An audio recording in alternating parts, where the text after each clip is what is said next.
이른바 명락회동 여부에 민주당 안팎에 관심이 쏠리고 있죠. 이재명, 이낙연 두 지도자가 만나서 지난 앙금을 풀어야 한다 이런 주장인데요. 친낙계에서는 두 사람이 만나는 건 당연하다면서도 이 대표가 그전에 이낙연 악마화 문제를 해결해야 한다고 주문했습니다.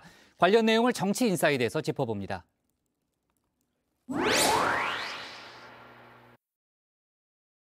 이낙연 전 대표와 네. 지금 이재명 대표가 둘이 좀 조용히 만나서 그 이낙연이 좋아하는 좀 막걸리 짠 놓고 좀 허심탄회하게 예. 좀 이게 그 서로 조금 신뢰를 쌓아야지. 지금 그 앙금은 굉장히 깊더라고요. 이 경선 때의 경선 때 앙금은 네. 그게 아직도 있습니까? 여전해요. 이른바 명락회동, 두 사람이 만나 앙금을 좀 풀라는 조언이 나왔죠. 무엇보다 신뢰 회복이 필요하다는 겁니다. 친낙계의 생각도 다르지는 않았습니다. 저는 우선은 두 분 사이 신뢰가 복원이 돼야 된다는 생각을 하고 있습니다. 경선 때 생긴 앙금, 이제는 말할 수 있다. 그 일화도 공개를 했죠. 경선이 끝난 뒤 이재명 대표에게 이낙연 대표를 좀 크게 써달라 요청을 했다고 하는데요. 후보께 전화를 해서 이낙연 후보를 쓰시려면 좀 크게 쓰셔라. 물리적 화합을 위해서, 화학적 결합을 위해서도 상임선대위원장을 맡기시는 게 어떠냐라고 제가 제안을 드렸는데 이 대표가 조금 의외의 반응을 내놨었다는 겁니다. 송영길 대표는 어떡하죠? 그 당시에 이제 상임선대위원장이 송영길 대표였거든요. 예. 어떡하죠? 라고 물어서 제가 오히려 당황을 했던 기억이 있습니다. 그리고 나서 결국은 이제 안 됐죠. 예. 송영길 대표도 상당히 반발하신 걸로 알고 있고요. 먼저 도와주겠다는 제안을 거절해놓고 뒤늦게 다시 손을 내밀었다고 하는데요.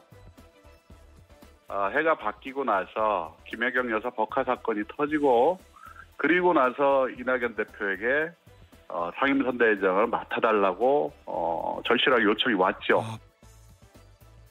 이 전 대표 입장에선 기분이 썩 좋지는 않았겠죠. 그럼에도 이를 수락하고 열심히 이 대표의 당선을 위해 뛰었다는 겁니다. 짧은 기간 동안 68곳의 유세 현장을 돌며 말입니다. 그럼에도 이낙연이 도와주지 않아 대선에서 졌다. 이낙연 악마화가 이뤄졌다고 불편한 심기를 드러냈습니다. 이낙연 악마화, 현재 진행형이죠. 이 전 대표가 귀국하자 이번엔 신천지 연루설이 등장을 했는데요. 지금 귀국하는 자리에서 뭐 신천지와 관련이 있다느냐는 말도 안 되는 얘기들을 뭐 SNS는 물론이고 뭐 당 게시판에도 올리고 그러는데 이게 뭐 개딸의 소행으로 보여요. 당의 수장으로서 이 대표가 나서 확실하게 해결을 해줘야 한다는 겁니다. 그래야 두 사람의 만남도 의미가 있지 않겠느냐 조건을 달았습니다. 뭐 이걸 공식적으로 자꾸 당 게시판이나 올리는 사람들 좀 혼 좀 내줘야 됩니다. 말로만 점잖게 그러지 말고 공식적으로 이낙연 악마화에 앞장서는 사람들을 혼내줘야 됩니다. 그게 당원인지 아닌지 파악하고 당원 게시판에 올리면은 그건 당원이지 않겠어요. 이 악마화 문제가 해결되고 신뢰가 회복된다면 이 대표를 도와주지 않을 이유가 없다는 입장입니다. 정말 신뢰를 한다면 민주당을 다시 쇄신해서 윤석열 정부를 내년 총선을 심판하겠다. 알겠습니다. 이런 마음이라면 이낙연 대표가 안 도와줄 이유가 없죠. 이른바 극성 지지층 문제, 비단 이 전 대표에게만 해당되는 건 아니죠. 비명계 의원들도 강하게 당의 조치를 요구하고 있는데요. 다만 이 대표가 이를 과감하게 끊어낼 수 있을지는 말 그대로 물음표입니다. 민주당이 제명하든지 아니면 그 사람이 만약에 민주당 당원이 아니라면 찾아내서 그 민주당 이재명 대표 지지자일 수 있잖아요. 그런 사람 많죠. 당원 아니 중에. 그러면 거기에 맞게 뭐 공개적으로 고발하든지 아니면 뭐 경고를 하든지 이런 단호한 조치들을 해야 이런 폭력은 우리 민주당과 같이 갈 수 없다. 이거를 보여줘야 됩니다.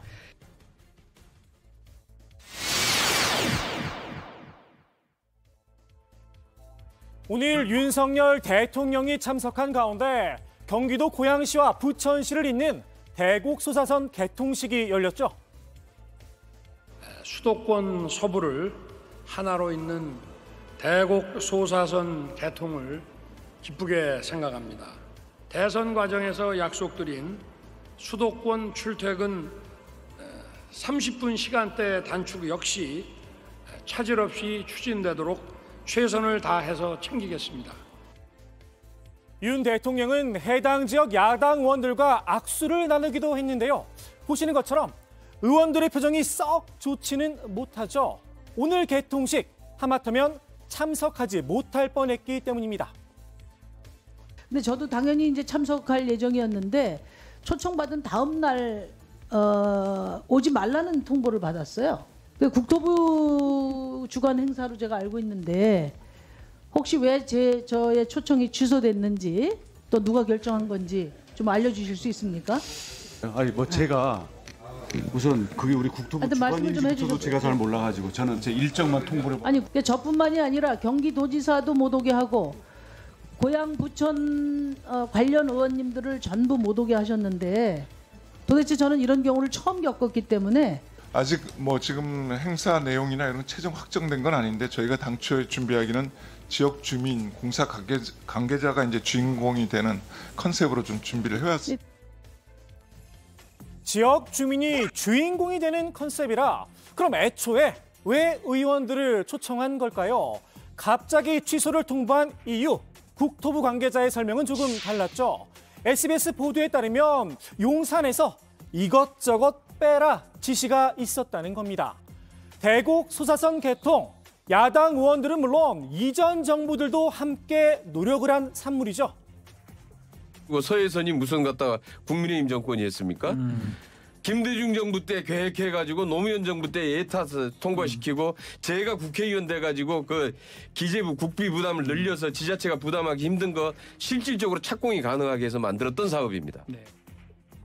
그럼에도 야당 의원들을 배제한 데는 다른 정치적 의도가 있는 게 아니냐 의심을 키웠습니다. 당장 원희룡 국토부 장관의 고향 출마설까지 제기가 됐습니다. 숟가락만 탁 얹어서 이거를 마치 자신의 성과로 만들고 본인이 지금 어디에 뭐 출마하겠다는 거 아니겠어요 지금? 그리고 그 지역에서 오늘 또 행사한다는 거 아닙니까? 벌써 선거운동 이렇게 하고 있는 거죠 노골적으로. 지역에 파다하게 난 소문을 제가 좀 말씀드릴게요. 그러니까 국민의힘에서 우리 고향 갑에 우리 원 장관님을 자객 공천한다는 보도가 있는데 그 출마하십니까? 저는 뭐 심 의원님하고 대결이라면 영광이죠.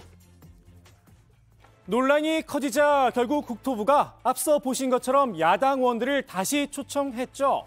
용산 개입설에 대해선 업무 추진 과정을 정확히 알지 못한 사무직원의 잘못된 발언이었다 선을 그으면서 말입니다. 야당 의원 초청은 전적으로 국토부에서 진행해 왔다는 겁니다. 이번 야당 의원 패친 논란, 이유야 어찌됐든 이런 비판을 피하긴 어려워 보입니다. 마지막 정치인사이드 이렇게 마무리합니다. 초청을 했다가 초청을 취소하는 일이 벌어진 거거든요. 제가 생각을 해도 좁쌀 같은 일이 나온 겁니다.